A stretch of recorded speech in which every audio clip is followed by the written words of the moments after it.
Let's make a start again. They don't call this an intensive course for nothing. Right. Bismillah walhamdulillah wassalatu wassalamu ala rasulillah wa ala alihi wa ashabihi wa man ittaba'ahum bi ihsanin ila yawmiddin. Amma ba'd. Let's start the recording as well. Right. One thing that I forgot from session 1, which the brother kindly reminded me about, is I was going to talk very briefly about taqleed in Aqidah. I think you all should be familiar with taqleed, which is the act of following somebody else because you don't know or because you don't have the knowledge to be able to attain the answer. This is something that is completely acceptable within limits in fiqh. In the halal and the haram, you're not all scholars, we're not all scholars. We don't all have the ability to extract the halal and the haram from the Quran and the Sunnah. And so broadly, when it comes to issues of the halal and the haram, we follow other people until the truth becomes clear to us, and that's not an issue. However, when it comes to our belief, we are absolutely forbidden from following anybody. This is from a number of aspects. Number one, Allah subhanahu wa ta'ala universally criticizes the people who attribute their beliefs to others. وَإِذَا قِيلَ لَهُمْ اتَّبِعُوا مَا أَنزَلَ اللَّهُ قَالُوا بَلْ نَتَّبِعُ مَا أَلْفَيْنَا عَلَيْهِ آبَاءَنَا أَوَلَوْ كَانَ آبَاؤُهُمْ لَا يَعْقِلُونَ شَيْئًا وَلَا يَهْتَدُونَ. Allah subhanahu wa ta'ala says, if you say to them, believe in what Allah or follow what Allah reveals, they said, no, we'd rather follow what our fathers have taught us. Meaning, we take our belief from our fathers. We are upon what our fathers are upon. Allah says, even if their fathers did not have any intellect, they did not have any understanding, and they were not guided.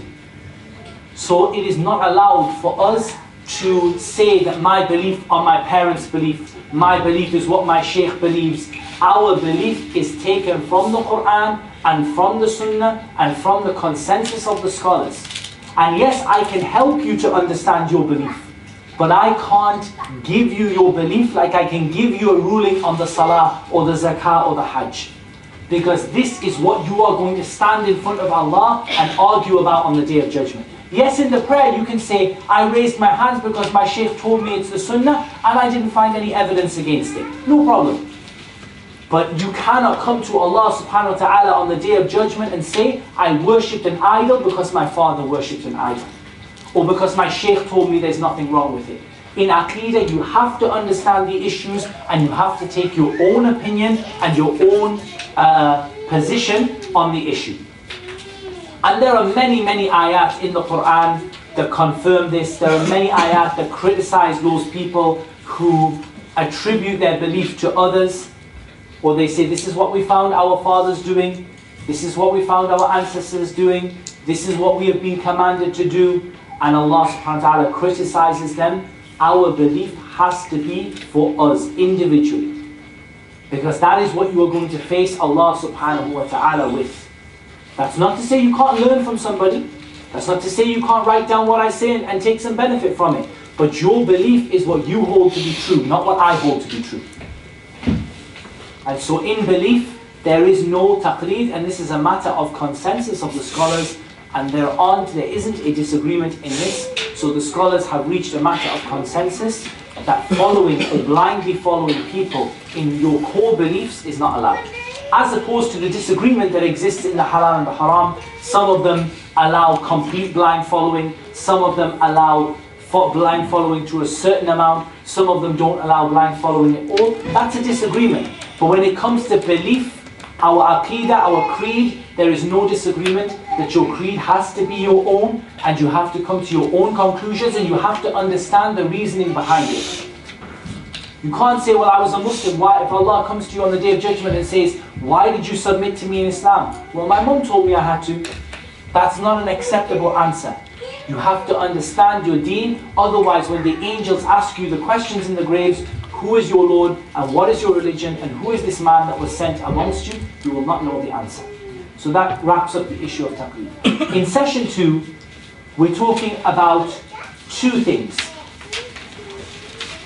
We're talking about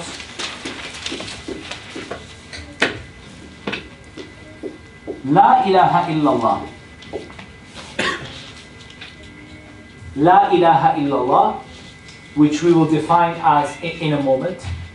And we're talking about Muhammadun Rasulullah. So we're talking about La ilaha illallah and we're talking about Muhammadun Rasulullah. I'm not going to write anything important on the board because I know it's hard to see from the back, but just little points that we can point out and we can make use of. La ilaha illallah Muhammadun Rasulullah. In other words, to make it easier for you, we are talking about something that we call, help if I write English from the right side, Tawheed, and here we are going to be talking about something that we call Ittiba. We're going to be talking about Tawheed and we're going to be talking about Ittiba, and I haven't defined those in English for a reason. Okay? We're going to be talking about Tawheed and we're going to be talking about Ittiba. And these are the two most fundamental parts of our Aqeedah, and they are the basis for all of the rest of our belief that we get in Islam. It comes from La ilaha illallah Muhammadur Rasulullah. And this shows you the divine nature of Islam. Why do you see the divine nature of Islam? You enter Islam in what way?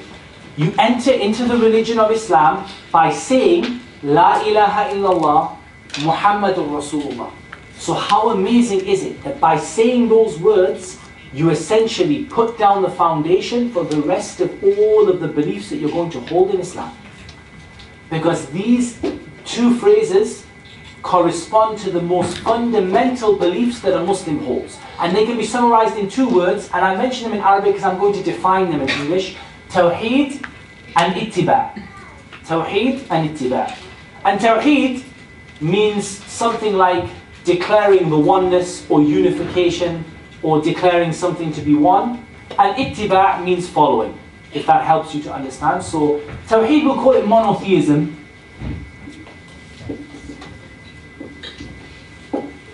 We'll call it monotheism, or I prefer to call it absolute monotheism, to differentiate between Islamic monotheism and between Jewish monotheism or Christian monotheism, which isn't truly monotheistic. So absolute or true monotheism, and ittiba, which means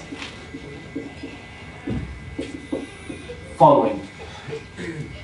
Okay, those two words, monotheism and following, represent the entire religion of Islam.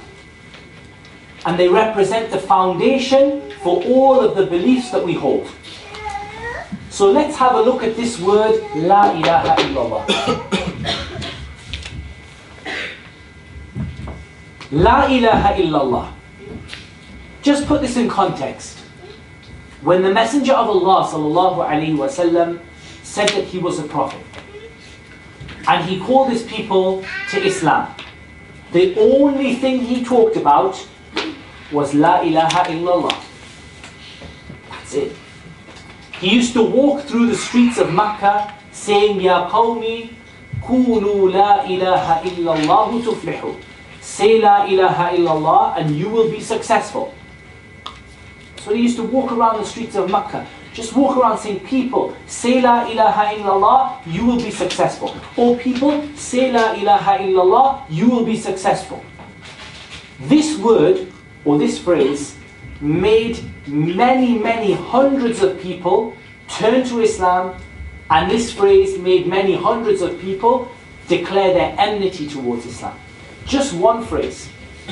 I also want you to bear in mind that they didn't have a problem as such with this bit, Muhammad Rasulullah. They didn't really have a big problem with Muhammad sallallahu alaihi wasallam as a figure.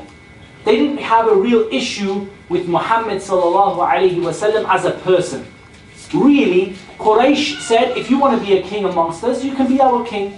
If you want to be in charge of us, you can be in charge of us. They openly admitted that he was the best of them. They openly admitted he was the most truthful of them. That wasn't where their problem lied.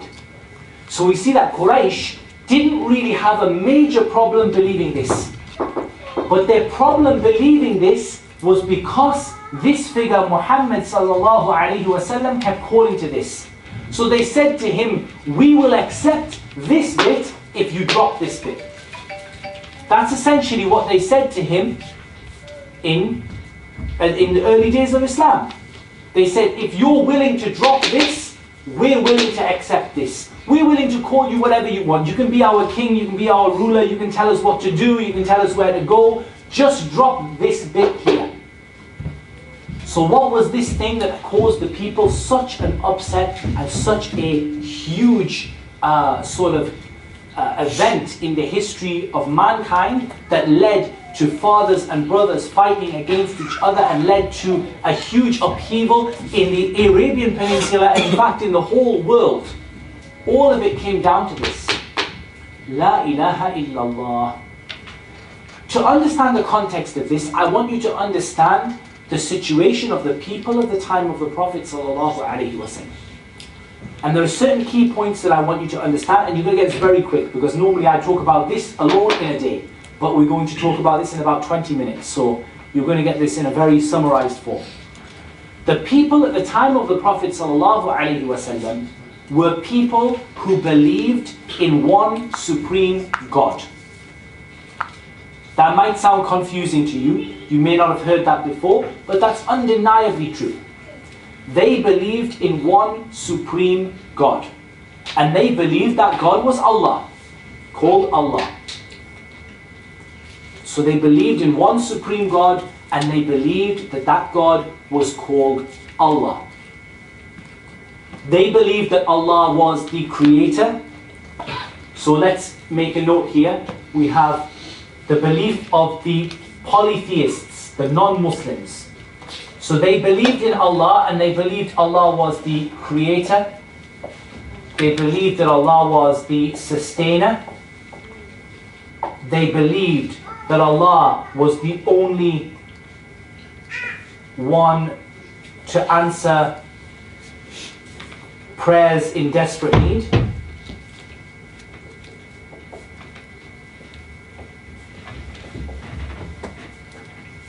They believed that Allah was the one who sent down the rain. They believed that Allah was the one who controlled the universe.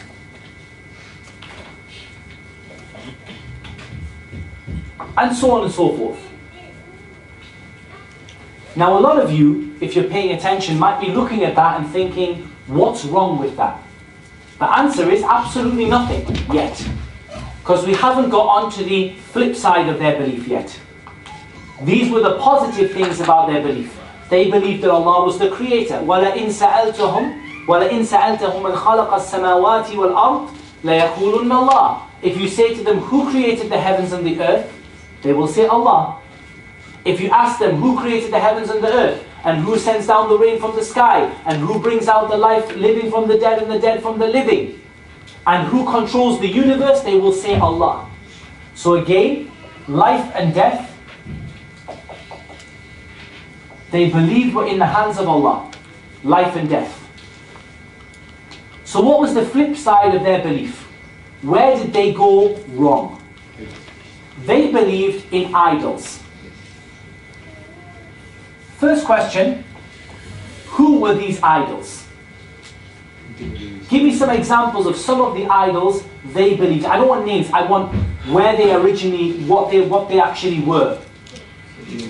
Okay, so we had some of the idols that were people who had passed away. So let's say dead people. Okay? Dead people who had passed away and they were taken as idols. Angels as well. Angels. Some of them took the angels as objects of worship and they formed idols that were based on the angels. Allah's attributes. Possibly, like they had Al-Uzza, which was from Al-Aziz, but that's talking a bit more advanced. Man-made statues. Okay, so we had statues, but these statues usually came from somewhere, but let's put stones and statues. And they had also, their worship of the sun and the moon. They had some idols that were based on the prophets. They had some idols that were based on the trees. We hear the famous story of Dhatu Anwat, which was a tree that people used to hang their swords on, believing that this tree would bestow blessings into their swords. Anyways, we have a wide variety of different idols, different sources of this idol worship. Now the problem is, how do they reconcile their belief in Allah with their belief in the idols? How could they possibly reconcile their belief in Allah with their belief in the idols? How could they possibly join between the two? We find two justifications for their idol worship in the Quran. Okay? Two justifications for their idol worship in the Quran. You ask them, why are you worshipping the idols? Two reasons that they mention in the Quran. One of them is to attain nearness to Allah.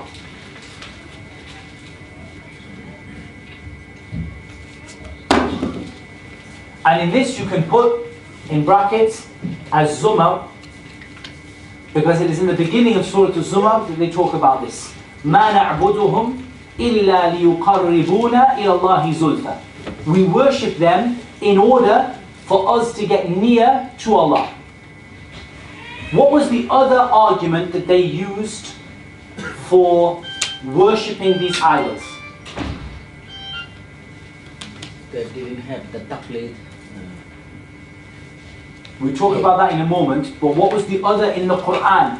One more thing in the Quran that they used. One was nearness to Allah as a means of seeking nearness. What was the other one?